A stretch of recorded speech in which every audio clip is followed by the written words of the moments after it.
Okay. Hi, all. Welcome again. Welcome to the another episode. Today we have our guest Shiva Suresh, and is also an accessibility expert. Before coming to the accessibility, also he worked in different international schools as an English lecturer, and he also got certified in CPAC, and he got 6 years of experience in accessibility. And let me introduce from his words. Welcome, Shiva Suresh, and thank you for giving this podcast, and thank you for taking time and talking about accessibility and what we are doing in India. Yeah, Okay. Hi, Dheeraj. Thank you so much for taking me for this podcast for today. So, to give you all a brief introduction about myself, I'm Shiva Suresh. I've been in digital accessibility for the past 6 years, and before that, I'm into teaching for almost around 5 years, 5 to 6 years, somewhere around. So, I worked in schools and colleges, and as an English trainer, teacher, and lecturer as well. So great, great. that's all Yeah, about me good. in brief. Oh, great, great, good. So, so you're now. I mean, can you tell what is a transition from you know getting that profession of accessibility, leaving that teacher? Because what made you to think about accessibility? What is the interest of you to get this accessibility and to take this profession as accessibility? So it's a long story, but I'll just give you a simple um, just outline of um, Yes, yes, what has please. transitioned me from teaching to accessibility. So in 2017, around August or July, I got a chance to visit United States. Oh, okay, Then I stayed there for some time, and I've observed that there are a lot of things that are coming up, like ramps, elevators, and then uh, haptic feedbacks, and a lot of things like people they uh, the kind of behavior that they project when it comes to people with disabilities all have made me to think towards what is the holistic uh, approach or holistic one line that is making everyone to think in terms of people with disabilities or towards that is where I heard about this something called accessibility. great, great. Great. It's a good journey. I mean, so you are into accessibility, right? And people when talk about accessibility, they always say that American Disability Act, Section 508, and the Canada Act, and the Equality Act in UK. So does India have any accessibility laws like that? And what are those? Because Yeah. you also have a speaker for many events, and so you can talk about those laws in accessibility laws in India. So there's a one law that is um, which is which always talks about disabilities. That is RPWD Act 2016. So it has categorized people with disabilities into 21 categories, prohibits discrimination, provides talks about providing reasonable accommodations for people with disabilities, and whole lot of things. So all this is one law that has allowed open doors for people with disabilities and opportunities for people with disabilities. Okay, okay. And Shiva Suresh, like, can you also deep dive in of that? What is reasonable accommodations? Because people who doesn't understand things, a common user can understand what is a reasonable accommodations and what is a discrimination against people with disabilities and what is the provisions of this law. So yeah, Okay, a reasonable accommodation. To give from a student perspective, adding an extra time when you're writing an exam is one point when I talk about reasonable accommodations. okay, And providing reasonable adjustments in terms of work, in terms of employment, in terms of living. All this comes under reasonable accommodations. Okay. Okay. Okay. And does India has any other laws like this or any other initiatives like this, especially for digital accessibility and the Yes. physical accessibility? So, when it comes to digital accessibility, there's something that has come up recently is IS 17802. It is Okay. developed by Bureau of Indian Standards. Bureau of Indian Standards is a national body that checks quality of products and services that are being offered in India, and it also provides certification for the quality of any products. So, if you are certified by Bureau of Indian Standards, then your product is highly qualitative, and it has the confidence that you can go ahead and get things done, buy from the market. Okay. Okay. So can we call this law as a kind of a procurement law, or how we can map to No, no, the it's section? it's a national body. It's not a law. It's Okay. just a body. It's like it has some group of people where they work towards developing standards, and Okay. like they define how it has to be checked. Like Okay. for example, uh, it requires inspection or the regular quality check. So these Bureau of Indian Standards, they define how it has to done. Okay. Okay. And all these standards based on WCAG, or how where these standards takes from? That's where, like, that's a good question. So this IS 17802, Indian Standards 17802, is it typically follows WCAG guidelines, Web Content Accessibility Guidelines, which was developed by Web Accessibility Initiatives, W3C. Okay. And it also has the um, mark of EN 301549. And so it has the same principles like perceivable, operable, understandable, and robust. Okay, okay, great. Like it's like when in India, while drafting the first constitution of India, it has taken from multiple countries. It has taken from UK, US government, and all this. Like for similar, we for maintaining this ISO 17802 standards. So it is taking the standards from WCAG and also European Union. Yes, and um, it also talks because see regional, like multilingual accessibility as well, Okay, okay. because see in India we have multiple languages. So Yes, yes. what um, what are the ways to make various languages accessible and all are also considered when it comes to digital accessibility here. Okay, okay. Great, great. So, because India and officially there are 22 languages spoken in India. There are many other languages, but recognized by the government of India are 22 languages. For that, there is a tool API called Multilingual Bhashini, which translates Yes. every language into other vernacular languages like Telugu, Tamil, Hindi, Malayalam, Bhojpuri, all these languages. And that's interesting because they also considered the diverse region of Indians into these standards when they are creating accessibility standards. Great, great. Yes, And that is there.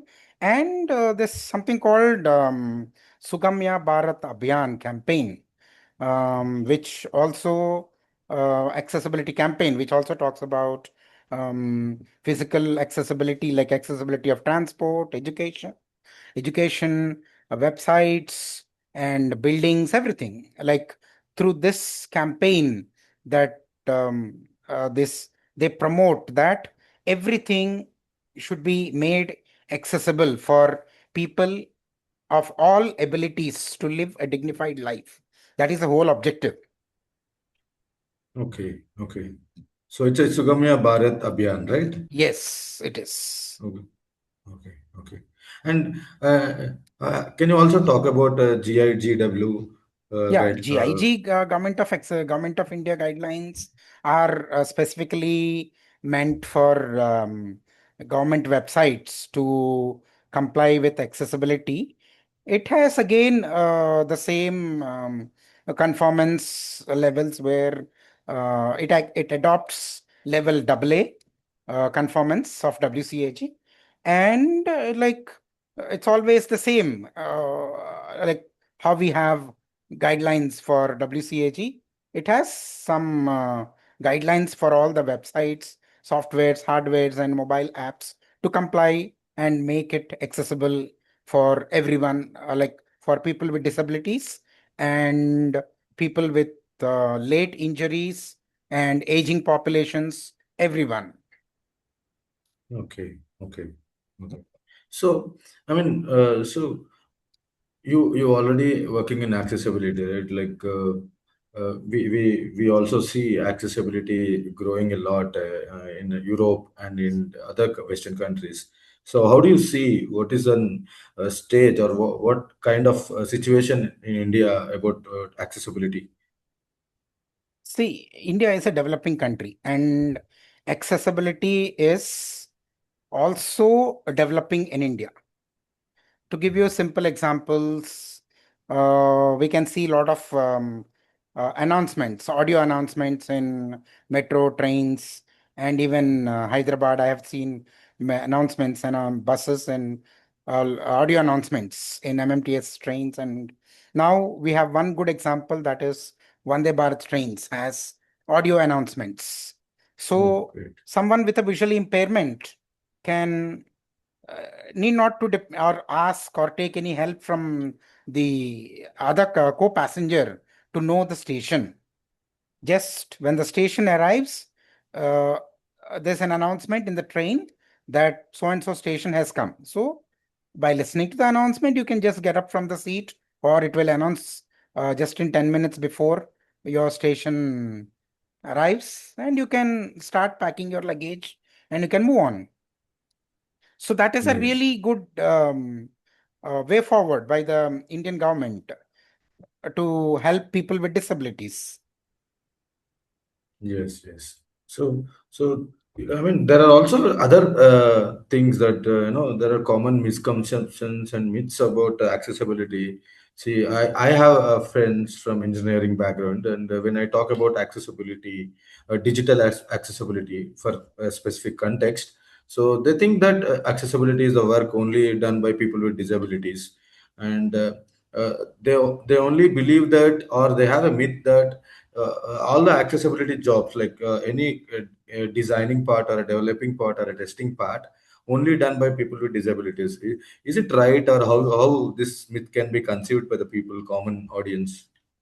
See, to understand or to give a realistic feedback or a proper user feedback, people with disabilities are important, but that is not the holistic idea that someone without a disability have to think that only accessibility jobs are given to people with disabilities. There are a lot of people who are doing accessibility jobs, even people with disabilities, people without disabilities. So when you work with someone with a someone with a disability, you will know the problems. You will understand more about accessibility because you live with the person. You will get to know the needs of the people with disabilities. So Yes, that is yes, how completely. someone without disabilities have to understand accessibility. But this is not the whole idea that only accessibility is meant for only people with disabilities. Yeah, yeah. So, and what is your career opportunities in accessibility when you talk about certifications level, international certifications, and you already done CPAC certified, right? So, what are the opportunities in the accessibility in terms of certification and international standards? See, in my opinion, certification is just a credential that is being awarded to you by the organization. Any organization, you pay for it, You work towards it, you study it, and you will clear the exam and you get the certification. But however, Yes. there are things that you need to do. You need to enhance your knowledge. You need to put yourself into the shoes of accessibility. Once your certification is done, that's not the end of story. In fact, that is the real time where the actual accessibility journey starts. So that is how we have to think. Everybody, that's how one has to think when it comes to certification or anything. Certification is just a credential. It's not That's why the that yeah, that is the reason certifications, after the certification also, to renew it you need to maintain that some credits, right? So that's the intention uh, of maintaining See, that is, see, renewing certifications helps you to attend some webinars and all, but what is the level of your knowledge or your competency cannot be tested by any organization after your certification. To get you certified, they might test, but to level up your knowledge, you might attend a lot of webinars and you can go ahead and give your credentials, like you can renew it. But then, what is the ultimate idea of attending those webinars or attending those seminars? You need to gain something. You have to have knowledge first. yes, yes, yes. So It's how do my you very see straight, yours? honest answer. Please don't mind, Dheeraj. No problem, no problem. Yeah. See, it's for everybody, right? Because and it's our opinions, because people believe some other things as well. So let them, and we are not the decision makers of their life, right? So let them take their decision of what to choose, how to choose, and when to choose. So yeah, and what is your things, or what you wanted to do in terms of accessibility, or spreading the awareness in advocacy of disabilities and accessibility? See, for me, I'm already doing, and I want to continue in the same way what I'm doing, talking about accessibility, advocating accessibility, and helping people learn accessibility. That's all. These are the three things I just want to make sure that these things happen. Even I'm not in accessibility, I still do these things. Great, great, great. Because you are all by default you are a teacher. You teach all the skills whatever you get, and we also learn many things when we are working together in HCL and different companies as well. So yeah, Yeah. it's good. And so we are all talking about accessibility, accessibility here. Apart from that, like, does people with disabilities have a personal life, or how we can see the dimensions of people with disabilities? Because it's a vast diverse disabilities, right? There are many other kinds of disabilities. So living independent lifestyle is important. So how do you see them, and what is the advices for people with disabilities to get independent? See, first of all, learn mobility. Whatever the disability you have, mobility does not mean using a cane. It is all Yes, about yes, living independent life. yes, So yes. one has to have knowledge on mobility. And when you start living, live to the fullest of yourself, meaning live with confidence. There's nothing like everybody can learn on their own ways. Everybody explores and learns a lot of things, because when I'm traveling from here to Hyderabad or to any other city or anywhere, I have to explore a lot of things. It's not just like I just go board the train, then get down and then move out of the station. Not like that. We need to explore a lot of things, and there are a lot of things that you cannot share with your families or your friends or anybody. It's like your personal life, your personal things. So don't be afraid of anything. Just start exploring. Take up things. That's okay. Once you fail, second time you fail, third time you fail, fourth time you fail, 10 times, even if you fail, it's okay. Do it, give an extra time, next try. That's okay. That's totally fine. So just do it. Yes, yes, absolutely. So, people with disabilities, especially, because we need to be more independent, we need to be more going forward. we should not rely on others. Even if you work in corporates, so when we work for corporates, right? So when you go to the corporate, if you depend on a little task, if you depend on other team members, definitely your way of thinking or the people towards you will change completely. So you need to be completely independent when working in corporate sectors, especially. And Yeah. yeah, yeah. Go ahead. Yeah, But sorry. again, see, that doesn't mean that you have to take up adventures. Someone with a Yeah. disability That need not to take any adventures like climbing a wall and jumping from there. That's not the point I'm talking here. But then it's something that even government has to do to make things simplify, to simplify things for you as well, for anyone. Even I'm a person with visual impairment. So government has to do something for us. So at the same time, we need to take initiatives. yes, great. And I always ask a question end of the podcast, and it's the last question.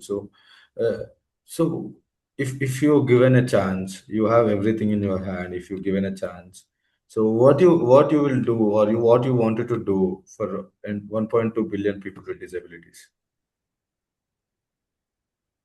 Provide equality, that's it. Great. So You have to equality. live equality, that's it. Because the same like how a sighted person is living, you have to do everything on your own, by yourself, without relying on a sighted person. It is not 100% possible, but with limited support. Everybody end Yes, of the yes, day requires support from other person. It is not like you are one person, you can do everything on your own. But then it's like something that you have to limit your support. yes. So yeah, that's all. Thank you all for watching this, and thank you, Shiva Suresh, for coming and making this time, precious time with us. So that's all, and we'll connect again for another episode. Bye bye. Thank you.